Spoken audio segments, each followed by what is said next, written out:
Hi అందరికీ నమస్కారం. కూటమి ప్రభుత్వానికి ఆంధ్రప్రదేశ్లో గట్టి షాక్ తగిలింది.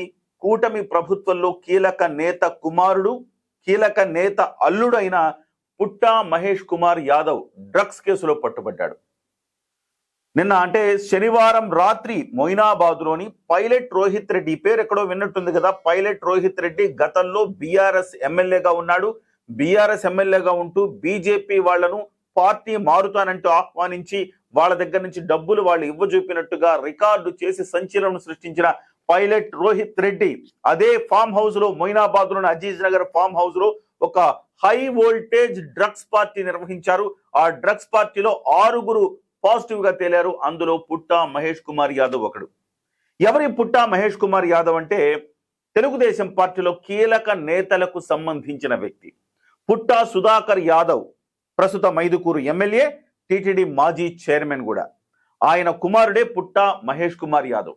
అది కూడా కాకుండా తెలుగుదేశం పార్టీలో కీలకమైన నేతగా ఉన్న యనమల రామకృష్ణుడికి స్వయాన అల్లుడే ఈ పుట్టా మహేష్ కుమార్ యాదవ్. వాస్తవానికి వీళ్ళది కడప జిల్లా అయినప్పటికీ కూడాను ఏలూరు ఎంపీగా పోటీ చేసి విజయం సాధించారు 2024లో. యువ పారిశ్రామికవేత్తనాలి, అతనికి అనేక మందితోటి వ్యాపార భాగస్వామ్యాలు అయితే ఉన్నాయి. దేశంలోని అటు రాజస్థాన్ కావచ్చు, ఇటు తెలంగాణ కావచ్చు, చాలా చోట్ల రాజకీయ నేతల కుమారులతో, రాజకీయ నేతలతోటి ఆయనకు వ్యాపార సంబంధాలు ఉన్నాయి. దాదాపు 10 కంపెనీలకు పైగా డైరెక్టర్ గా ఉన్నారు. కొన్ని వందల వేల కోట్ల రూపాయల కాంట్రాక్టులు కూడా చేస్తూ ఉంటారు. ఈ వ్యక్తి నిన్న మొయినాబాద్ లో జరిగిన డ్రగ్స్ పార్టీలో పట్టుబడ్డాడు. ఇతనే కాకుండా ఆల్మోస్ట్ ఒక 6 డ్రగ్స్ పార్టీలో పట్టుబడ్డారు. ఈ 6లో ఒకరు నమిద్ మిశ్రా, ఢిల్లీ వ్యాపారవేత్త. అలాగే రితీష్ రెడ్డి, ఈ పైలట్ రోహిత్ రెడ్డికి తమ్ముడు రితీష్ రెడ్డి.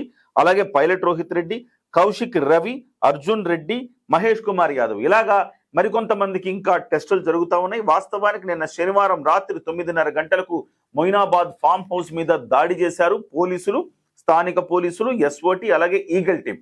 దాడి చేసినప్పుడు అక్కడ తిరిగి ఎదురు కాల్పులు జరిపిన పరిస్థితి. ఈ నమిద్ మిశ్రా అనే వ్యక్తి తుపాకీతో కాల్పులు జరిపాడు, అంటే గాల్లోకి కాల్పులు జరిపాడు పోలీసుల్ని భయపెట్టడానికి. కానీ పోలీసులు చాకచక్యంగా అందరిని కూడా అదుపులోకి తీసుకోవడం జరిగింది. అయితే నిన్న రాత్రి శనివారం రోజు డ్రగ్స్ కి సంబంధించిన టెస్టులు నిర్వహించగా మరి పుట్టా మహేష్ కుమార్ యాదవ్కు మాత్రం నెగిటివ్ వచ్చిందని చెప్పారు. కానీ ఉన్నట్టుండి ఆదివారం మళ్ళీ పాజిటివ్ వచ్చిందని చెప్పారు. ఇది 2 సందర్భాల్లో ప్రధానంగా జరుగుతుంది.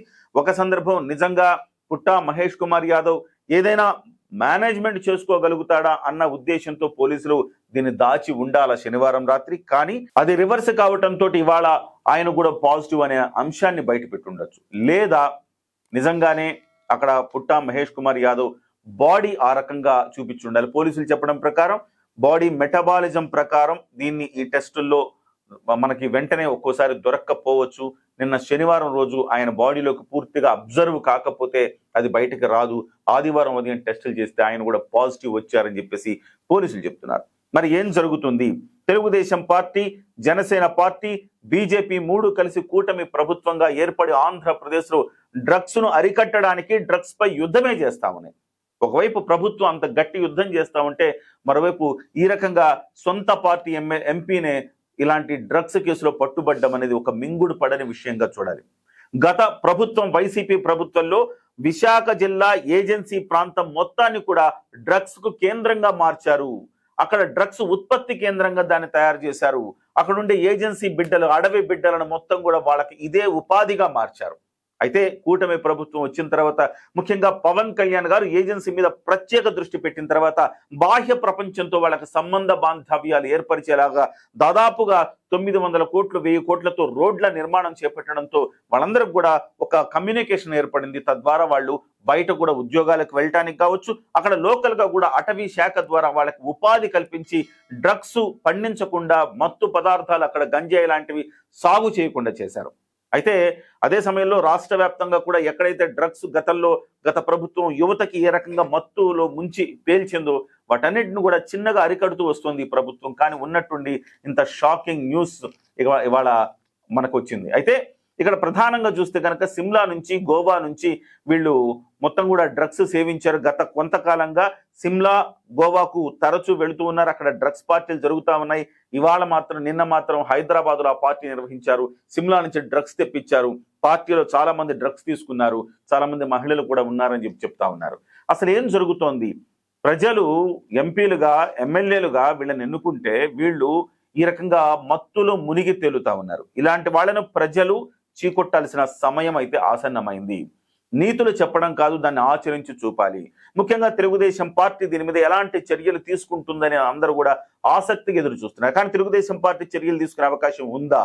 ఒకవైపు యనమల రామకృష్ణుడు, ఒకవైపు పుట్టా సుధాకర్ యాదవ్, ఇద్దరు బలమైన బీసీ నాయకులు ఉన్న బంధం ఉన్న ఈ నాయకుడిని తెలుగుదేశం పార్టీ ఎంత వరకు శిక్షిస్తుంది, లేక చర్యలు తీసుకుంటుంది అనేది వేచి చూడాల్సిన అవసరం ఉంది. మరి కూటమి ప్రభుత్వం దీని మీద ఏ రకంగా స్పందిస్తుంది, తెలుగుదేశం నాయకులు ఏ రకంగా స్పందిస్తుంది అనేది కొంత ఆసక్తిగా మారింది. అయితే ఖచ్చితంగా జనాల్లో గనక మంచి సంకేతం వెళ్ళాలంటే ఒక చర్య అయితే తీసుకోవాల్సిన అవసరం ఉంది. ఎందుకంటే గత ప్రభుత్వం అదే చేసింది, ఈ ప్రభుత్వం ఇదే చేస్తుందంటే దెందే అన్న భావన ప్రజల్లో ఎప్పుడైతే వస్తుందో మళ్ళీ అరాచక ప్రభుత్వాలు వచ్చే అవకాశం ఉంది.